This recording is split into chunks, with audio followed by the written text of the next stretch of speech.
Well, it is another cold night here in the GTA, and for many homeless young people, that means another night of misery, and for some, a struggle to survive. But just north of Toronto, an effort is now underway to draw attention to the problem and hopefully affect change. CTV's Colin joins us now from York Region, where some folks who normally don't face these types of challenges, Colin, are experiencing them firsthand tonight. Yeah, Zoraida, is -9 degrees out here in York Region. The ground is still covered in snow. It's cold, especially when you factor in the wind. And this is what some young people in York Region might be facing tonight and every night as they are outside of a home or not being able to sleep in a warm place tonight. That is what these people want to experience, and they have the decision-making power to actually do something about it. On a dark, cold February night, this group of fundraisers is on a learning expedition to understand what it's like to be a homeless teenager in York Region. Just awareness of what the kids go through night after night. We're only doing this for one night, and there's many kids that do this every single night. What they're doing is trying to survive a night on the streets. They began here at a youth drop-in center in Richmond Hill. With a couple of bus tickets and a few dollars, they have a chilly challenge ahead of them. We're heading up to East Bullenberry to Blue Door Shelter to see if we can get in there for the night. A journey that will involve bus rides, warming up in coffee shops, and a whole lot of walking. We really want them to experience it. We want them to feel the isolation, the cold, and being so tired. And this is something kids do every night.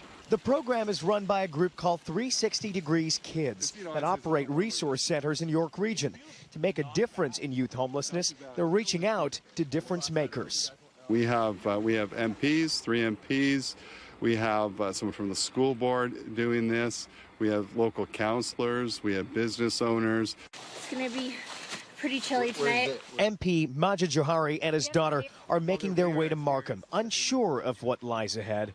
I don't really know what to expect. I know it's going to be a very humbling experience, and I think I'm going to be a very different person after it. This learning experience could be vital as they allocate resources for homelessness.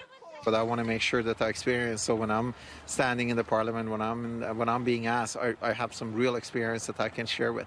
An experience that sheds light on York Region's most vulnerable. This effort is going to continue right through the night. If they don't find a shelter or a warm bed to sleep in, they're going to be forced to sleep outside with just a sleeping bag.